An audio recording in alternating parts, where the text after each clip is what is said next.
Welcome, everyone. Welcome to session 3 of our Excite Strategy Summit, a series of 4 sessions that we're hosting this week, which will cover the 4 modules on our Vision 2020 program, and will be culminating on a Friday with an open day, an invite-only open day for people interested in joining the program.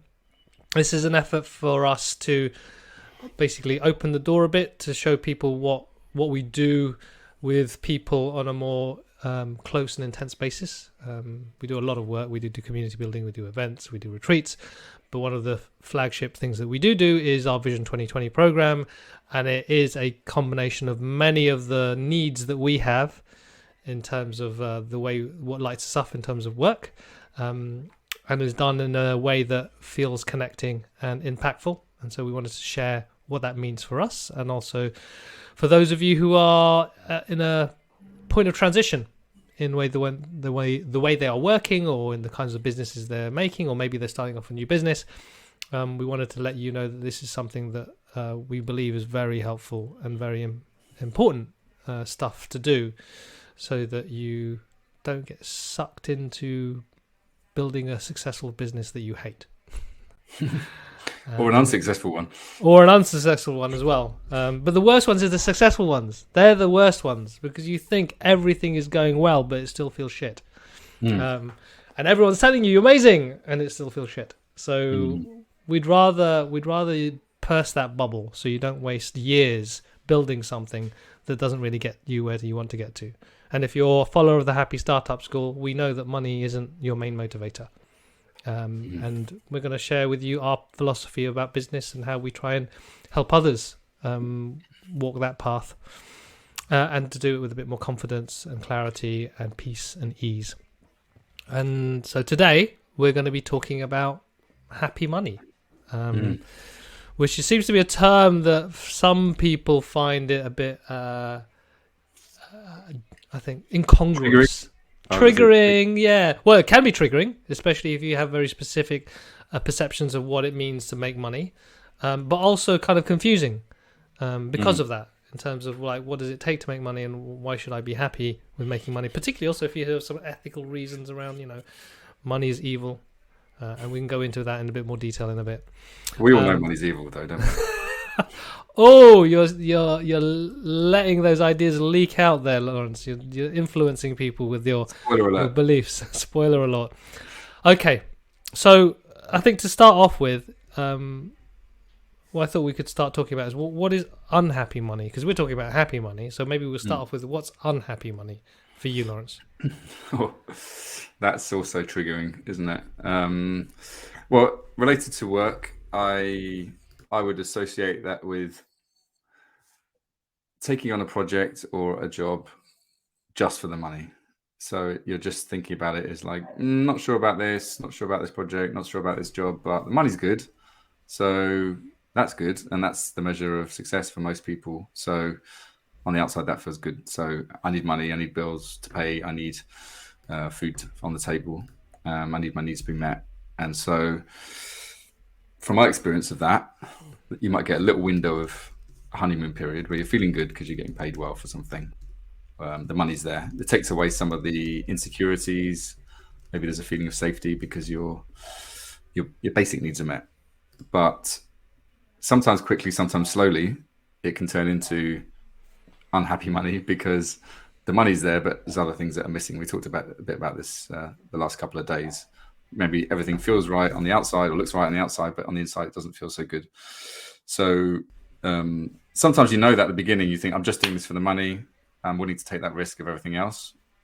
Sometimes you don't. You think everything's going to be good, but actually you don't really know until you start on a project or in a role to understand that actually there is something missing, whether that's some meaning, whether that's some autonomy, whether it's creativity. Maybe your boss or your colleagues aren't who you thought they would be. Don't treat you so well. So from my experience of unhappy money in the past, it would be particularly when I was in work before we started in business, just a feeling of, I don't understand why I'm doing this. This work is pointless. If I didn't do this job, it's the whole bullshit jobs thing. If I didn't do this job, the world wouldn't stop moving, and probably this company wouldn't stop moving, and no one would even notice. So just feeling like I'm here just to kind of be present, just to get to the end of the day and then get my paycheck. That to me wasn't happy money. Likewise, being in a role where the people around you don't treat you very well, so you end up coming home just feeling a bit less worthful than you were before. Just that feeling of actually I'm losing confidence, or I'm losing some identity. I'm just more of a shadow of myself. So you start to become a bit of a shell. And I've met a lot of people like that over the years who just suck it up, but over time it just chips away at you. And so yes, you get a paycheck at the end of the month, but basically you can't really get anything more than that. And slowly you start to lose confidence. And sometimes you get trapped in those jobs, or businesses, like you said, can be successful on the outside, but other things start to come into play. Yeah. For me, unhappy money is when money is dominating. First is dominating the decisions, like you were saying. You stay in a job just because of the money. And then there's also the feelings that the money brings when you do get it. It could be guilt. It's like, oh, I'm earning too much money. It could be desperation. I'm not earning enough money. It could be scarcity. I can't spend this money. It could be shame. I'm going to spend this money because I don't want it. And so those feelings that are associated to money, which I would say, like what you're alluding to, is connected to how we're getting it, and the process of acquiring and receiving that money will dictate whether it's happy or unhappy. But also there's our associations to that money, and how we either let it flow or we let it stagnate in our lives because of the stories that we have around this whole thing around money. And it's interesting for me, and we'll talk about this later, how my ability to work with money isn't necessarily about how I understand how the stock market works, or how to cleverly price things, or some tactics around selling something so people pay a bit more than they need to.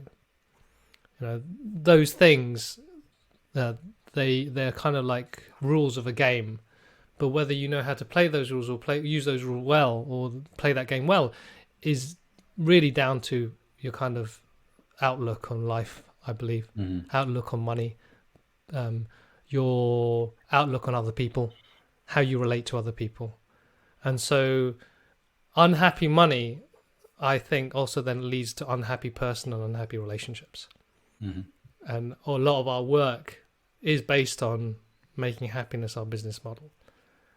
And that isn't just about the money. There's so many other things around that. And I think how we relate to money, let's flip it the other way. You could feel like you're doing purposeful work, and you could feel like you're making an impact, and you could feel like you're in flow. But if you have a poor relationship to money, then there's going to be a challenge. And we're not naive enough to think that you can just sit there zen-like and things will come to you, and that's happiness. We also need to be skillful with these things, and at some level do some of the boring business stuff, or understand how that business stuff works. But we can do that well when we're also, I think, more grounded in our relationship to these things called money. So with that, what does it mean for you to make happy money, Lawrence? Well, I put that in the email today, and I was thinking about this. When we made the shift from agency to the Happy Startup School, I made a commitment to myself that anything we do, I want it to be from a source that's joyful. And that means to me something around our values of learning, play, and friendship. For me, that really helps to be a filter for what we say yes and no to. And so for me, if I'm learning something new, if I feel like there's a sense of fun and play, and if I feel there's a connection there, whether it's me and you or other people that we collaborate with, or other opportunities that come our way to have playmates to play with, those things feel like if I can make money through those things, then that's success for me. That's happiness. Conversely, if an opportunity comes our way and it looks good on the outside from the money point of view, it's like, oh, that's tempting. But then you start to put it through that filter, it starts to be less appealing. And so I think from experience, having known when we say yes to things that maybe don't tick some of the boxes that are more deep in terms of what's important to us, I know that actually that honeymoon period will get shorter and shorter, particularly as I've got older. I've got less tolerant to some of the things that I maybe put up with in the past and just suck it up. Whereas now I really believe if I am at my best and getting paid for it, then I'm best to everyone. Like you said, best to us, the team, the community, my family. Whereas in the past, I've been a bit of been in a situation where, things ripple out. And if you're not feeling it with work, then that can lead into your home life. It can lead into your mood. It can lead into lots of other things. And in a weird way, you end up spending more money trying to reward yourself for the pain you're going through during the week. And lots of people live like that, which is a shame. That you live for the weekends, you live for the holidays, you live for the rewards, material rewards that feel good for a second, but quite quickly don't last. So for me, it's more of a sustainable, financially and energetically approach.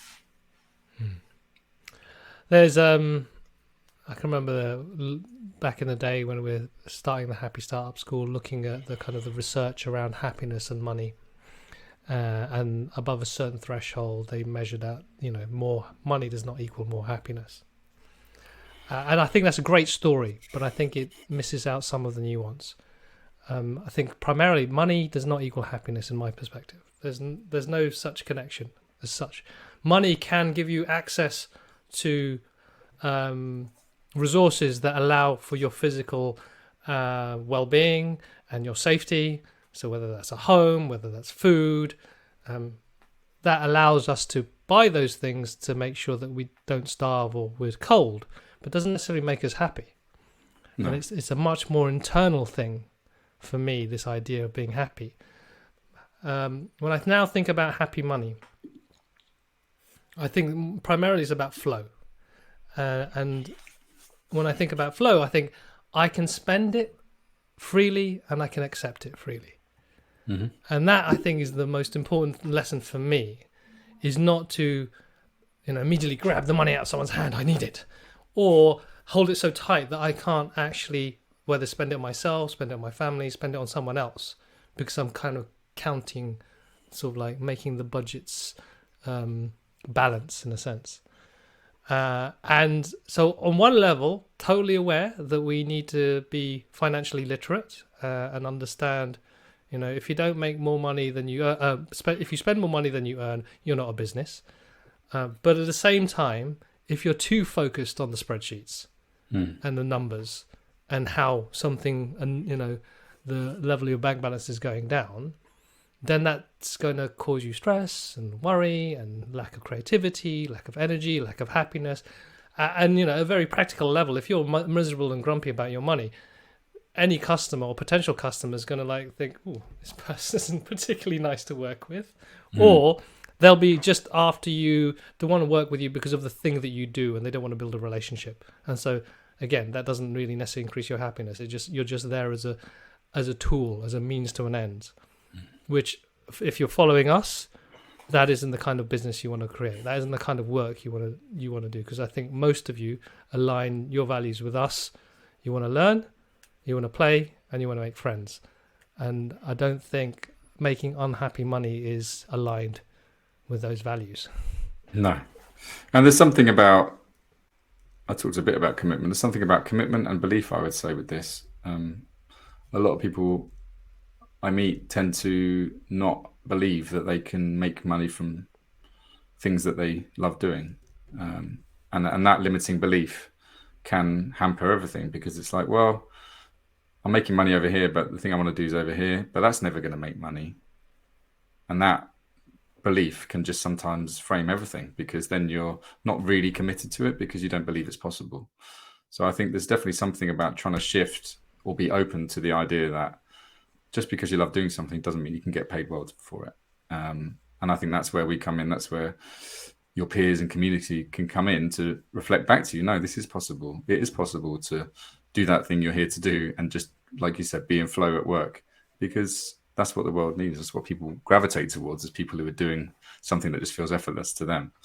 And why shouldn't you be rewarded for that? Because it's something you enjoy doing. If anything, it could be more rewarding because it's your gift.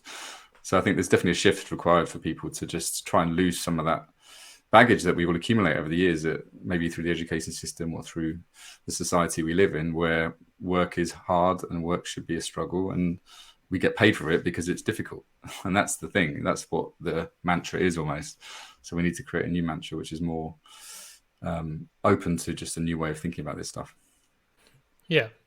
I think from a consumptive or consumption-based thinking of things that we buy, if it's all about a transaction, it's all about acquiring stuff, then you have to make this stuff. There's energy to create chairs and tables or whatever it is.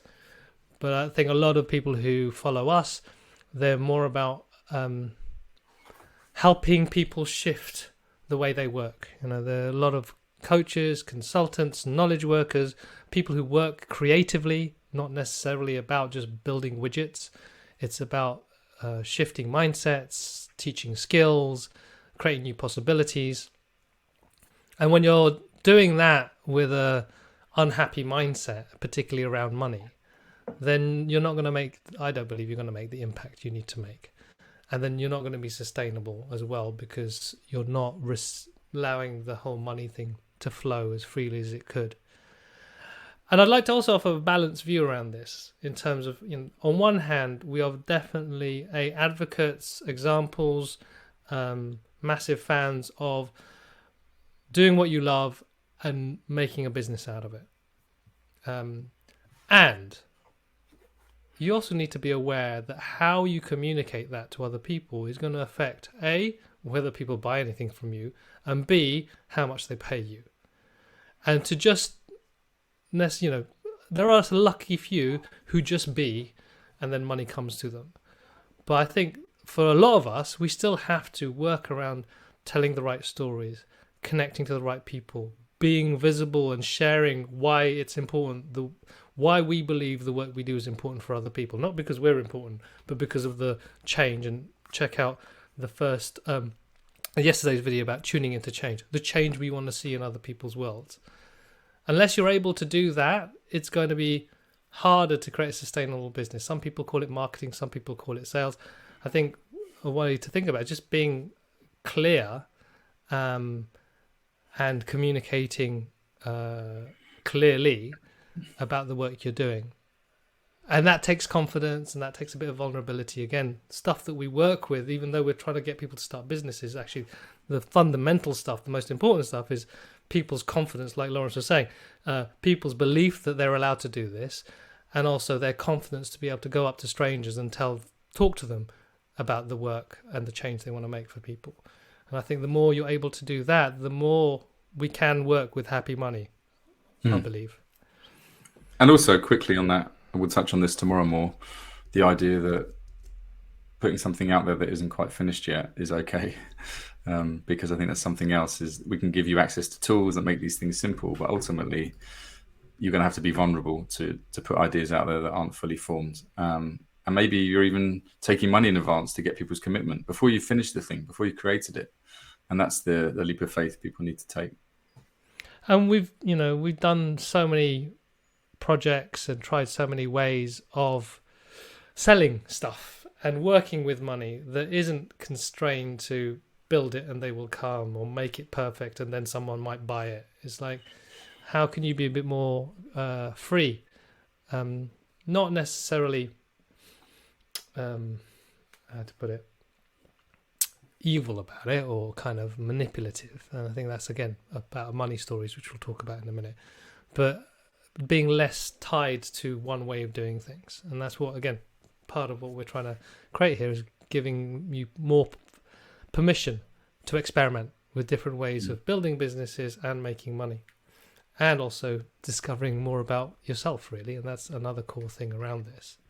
Well, there's a little poll also we just shared, just asking about whether you're making happy money now. So if you're listening live or watching live, please click on the poll, give us a feel for where you're at. It feels like so far the majority feel like they're not making happy money. So I hope the next bit, this last bit, is going to give you a bit of an idea of how you might be able to shift that and start thinking differently about that money situation and your relationship to it and how it flows. So one of the first things, and this is coming straight from module 3 of the program, and also early parts of the at the beginning of the program, where we talk about the purpose playbook. We talk about what success looks like. Lawrence, maybe you can. We have this "I'd love it if" exercise. In your opinion, how does that help with a happy money mission? Well, with that exercise, we shared it the other day, but there's 4 quadrants. There's money, time, relationships, and impact. So thinking about these 4 areas through that lens of I would love it if, and just dreaming big. What that exercise does, and it can be difficult for people at the beginning, particularly around money, is to think, what would more money offer me? Or what would I love around money in terms of abundance?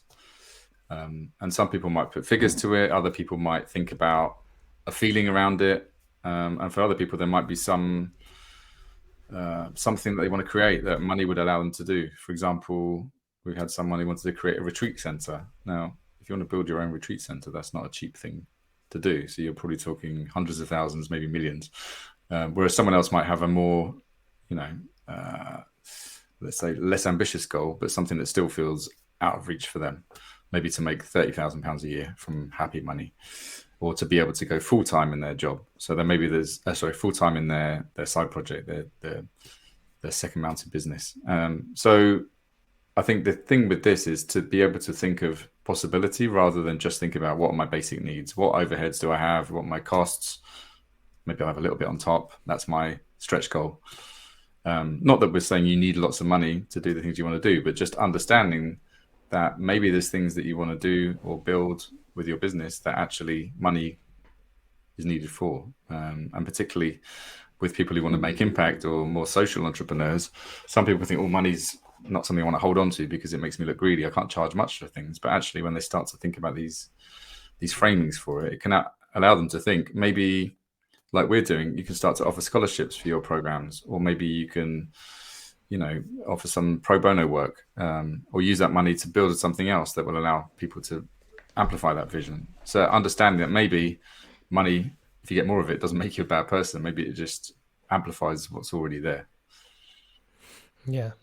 And I think that exercise for me just takes it away from just the numbers of how much money. It then puts more focus on the feelings, the experiences, the more, I think, human-centered goals that you can achieve, that you want to achieve. And like Lauren said, it might be with or without money. But at the same time, you're not pushing the money away if it can facilitate some of those things. And also, I think one of the things that I found really important and something I've been learning is also, it's okay. Actually, it's not only okay. It's important that you spend money on yourself. And if you can't spend money on yourself, if you can't invest in yourself, then you're going to have this story that it's not good to invest in yourself. So if you're working with people and you want them to pay you money so that they invest in themselves, that's going to be a blocker. So unless you feel free and you don't have any guilt about investing in yourself, how is anyone else going to pay you any money?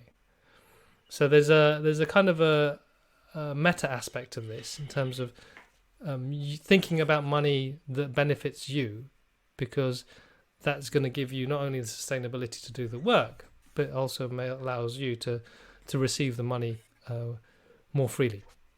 Which again, that's a good point. I think, like you said, it's not just how we receive, it's how we spend. And if we spend in line with our values, not just say it, but actually do it, put money to things, then that can make us feel good. Because whether you're donating money to a program, to a charity, or you're investing in a program, or creating space for yourself, if, like you said, if that's part of your mission and part of your belief system, then show it through how you act. Yeah.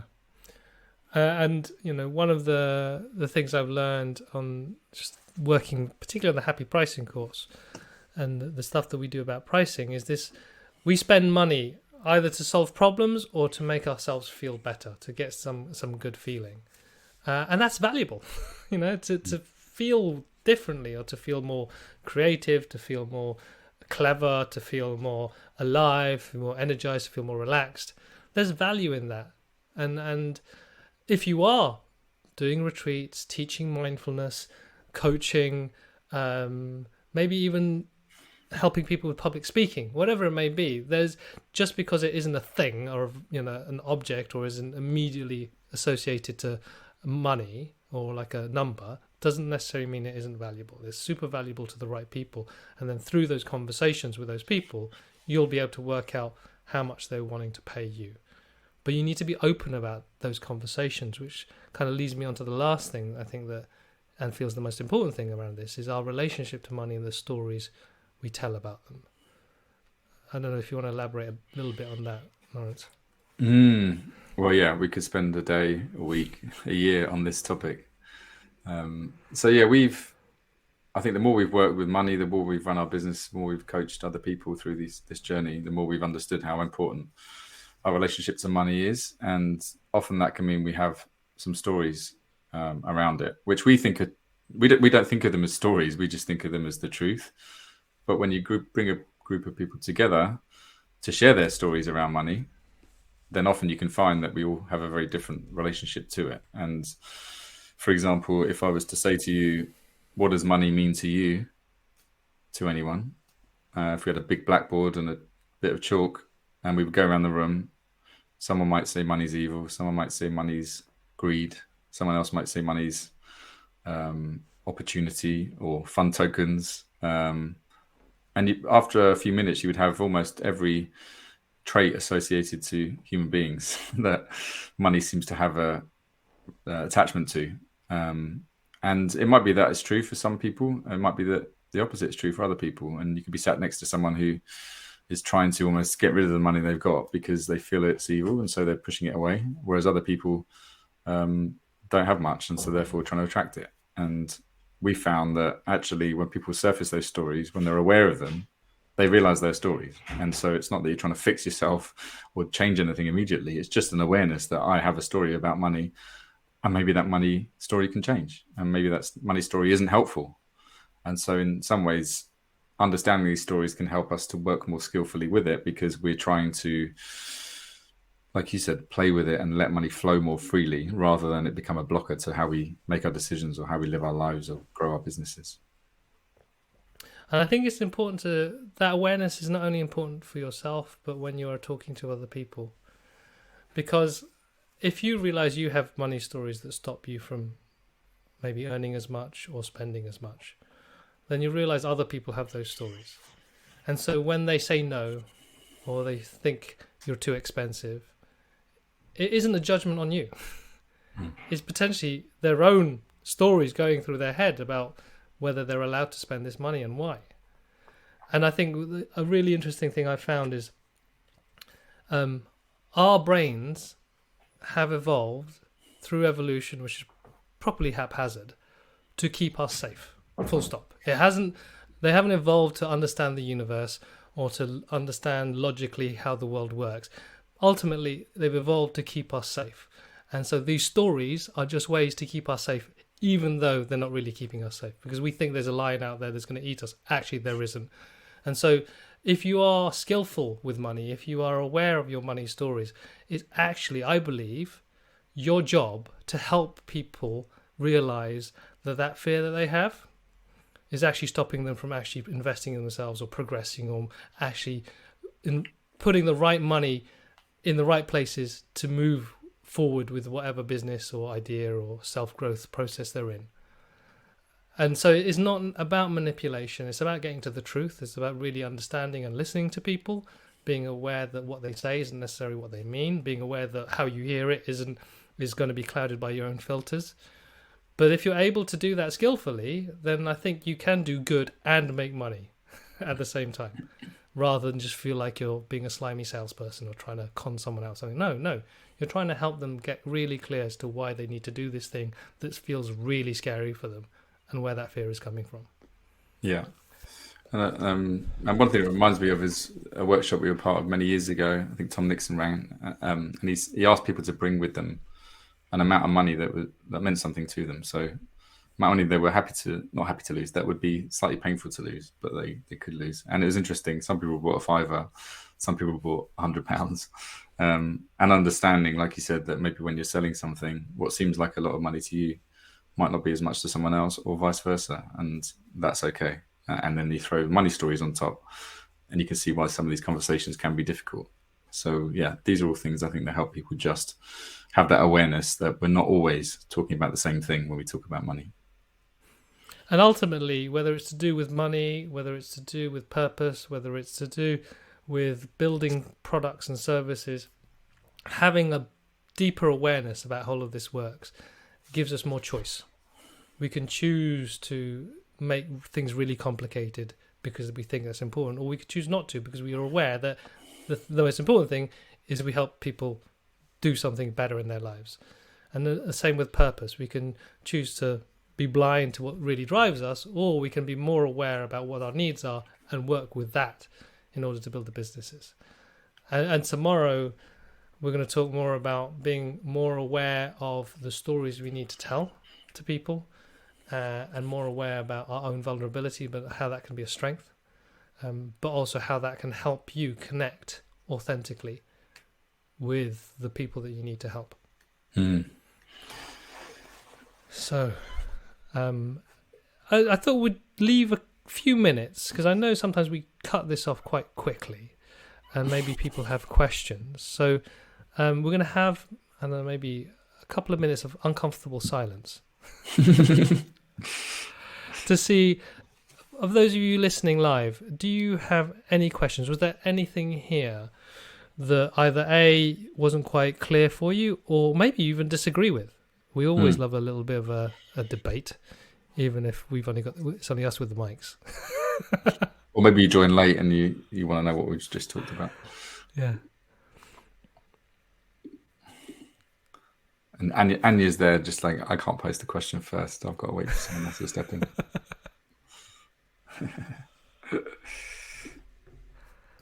This is a lesson in vulnerability as well, isn't it? Putting It is. money out there.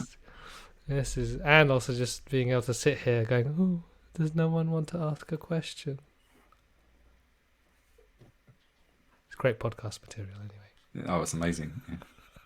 Mark will love this. Well, no. I feel like everyone's got what they need. Oh, Anya stepped in. Stepped in. What happens? Okay, excellent. Let's see this, Anya. What happens once you discover your money stories? How are you transmuted? Ooh, that's a deep word. Transmuted. Yeah, I don't know what that means, I must admit. Oh, you're a Catholic boy. You know about transmutation. Water to wine. Anyway, yeah, I think it's what changes. Well, as I understand it, is once you discover these money stories, how is this going to change you? Fundamentally,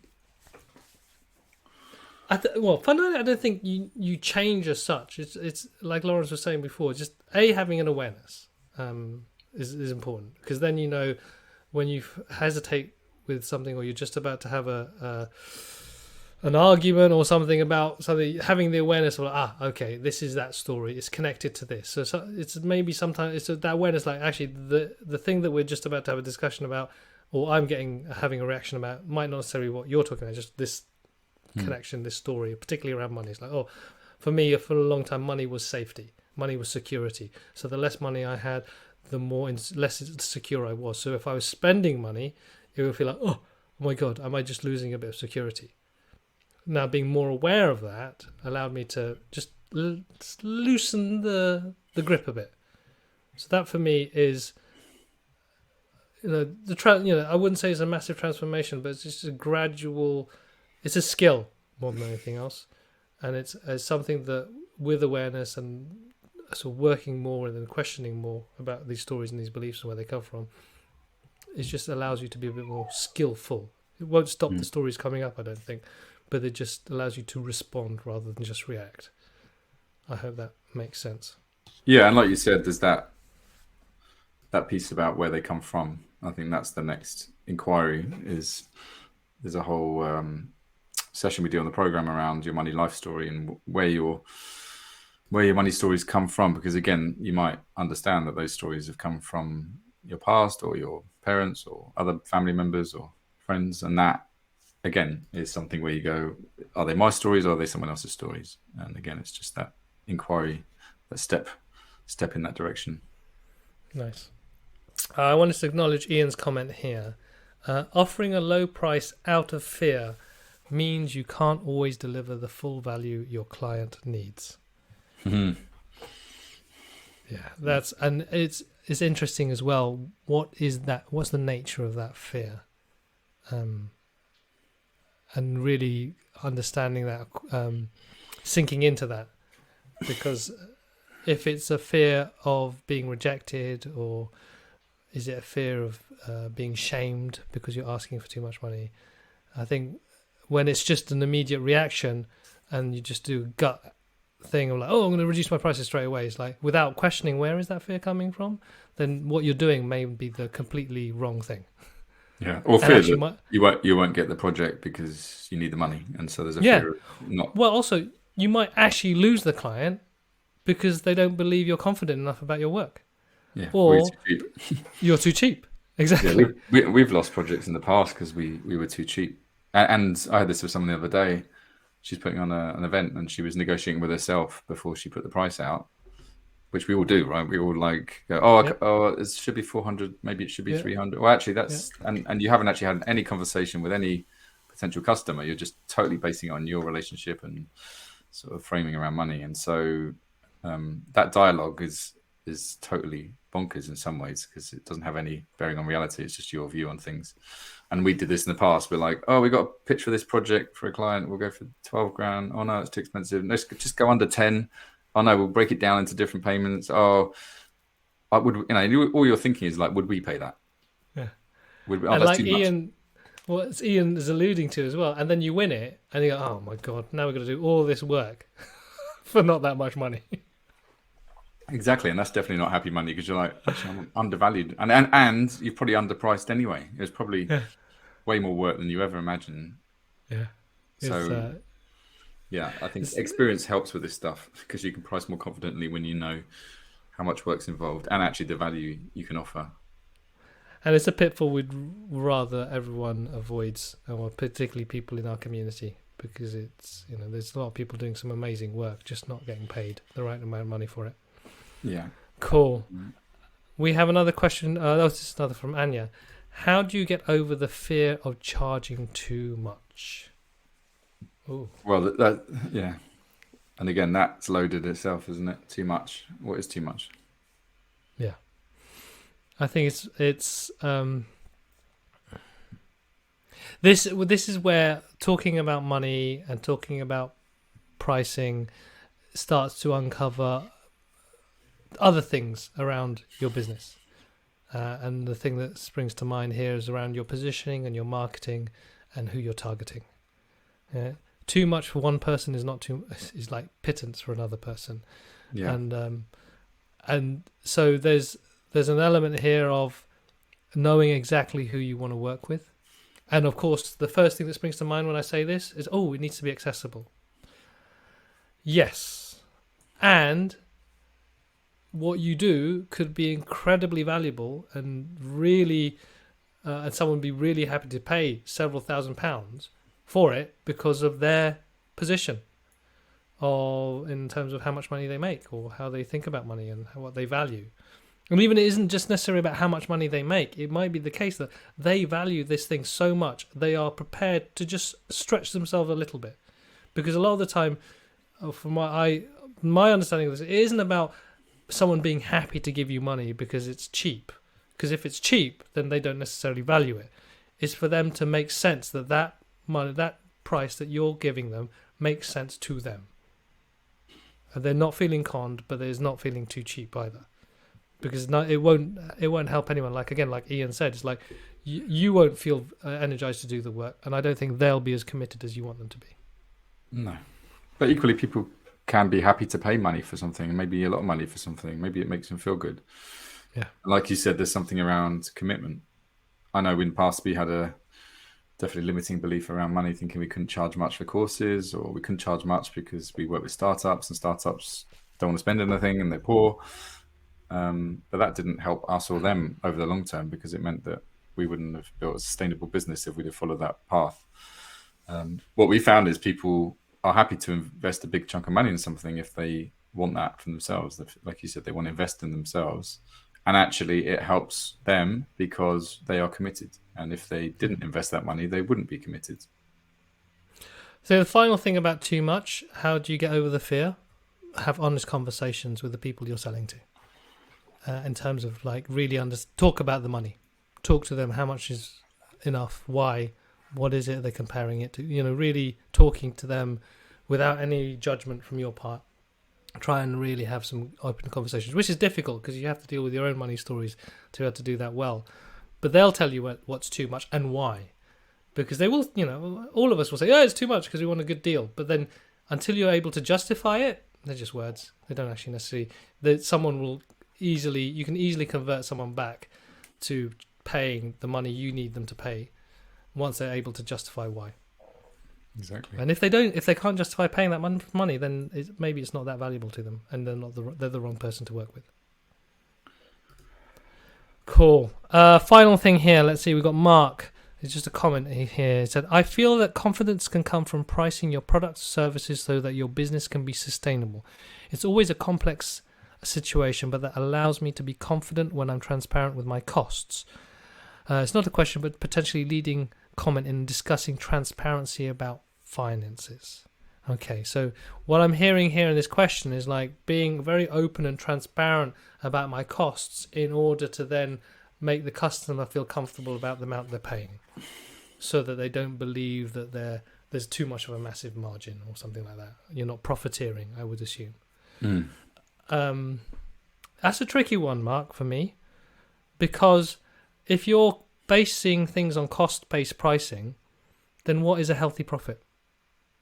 What's a good amount of profit? And if you go and say, if I get 20 clients a year and I make $1,000 off, or let's say $2,000 off each client because my costs are $1,000, so that's like 60% profit margin, but I need to make $24,000 a year just to live. Is that good profit margin? Is that healthy, transparent pricing? I think it's an interesting thing, because the amount people pay also is dependent on their perception of value, not just how much extra cost or how much above the cost price that number should be. So, on one hand, I think this is a question about being ethical and not taking advantage of people, but also, I think, alluding to the conversations we just had, is like an awareness that value isn't just about the thing. There's about the feelings people get and the confidence people get. Some people would pay more money just to work with you, Mark, than they would pay for someone else. Or like Paul's put, the outcome, not paying for the time or the cost of it, but the knowledge to get to that point. Yeah. So Paul said he didn't pay his neurosurgeon for his time to operate on his spine. It was about, actually, I value being able to walk. And it's probably as expensive as my house because of what that means for me. So, I'm not dismissing that question, because I think it's a really valid question, and I think of it from the lens of ethics. But at the same time, it's not a very simple one to talk about. And so I hear about open salaries and being able to talk about money freely. And I think that is amazing if we could do that, and being aware that other people aren't in the same place as you when they talk about money. And so you may be wanting to be open and honest about your money stories, or the open and transparent about how you price, but it will land differently on different people. And then I think there's a responsibility there as well to understand that some people might, be either offended because of the margins you're sharing, or they start to question maybe the value of what you do because of, again, the margins that you have. So it's really tricky. That's from my perspective anyway. Cool. Okay. I've got another podcast to jump on in a minute, All right. which is About ironically clouds. about pricing All right.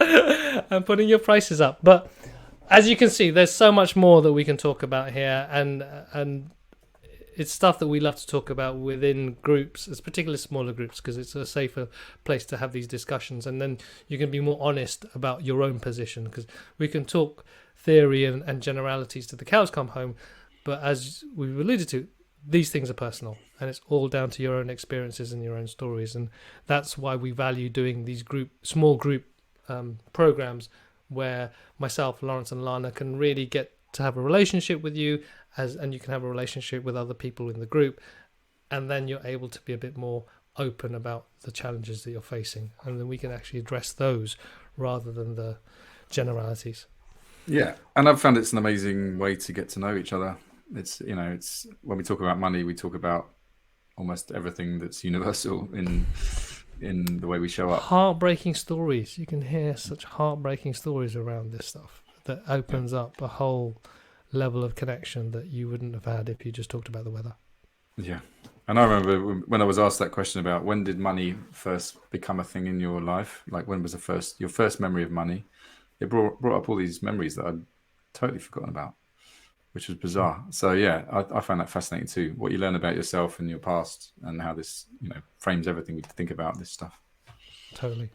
Well, if this is kind of work you want to dive into, particularly around how it connects to your own personal growth and growing a business, tune in tomorrow, same time. And then also, if you're interested in the Vision 2020 program, please click the green button on screen. We have an open day. We'll get in touch just to double check that you're the right fit, and it's this thing that's going to help you move forward with whatever you're trying to create. But we would love anyone who is a long-time follower of the Happy Startup School, who believes in the work that we do, to join us on this journey.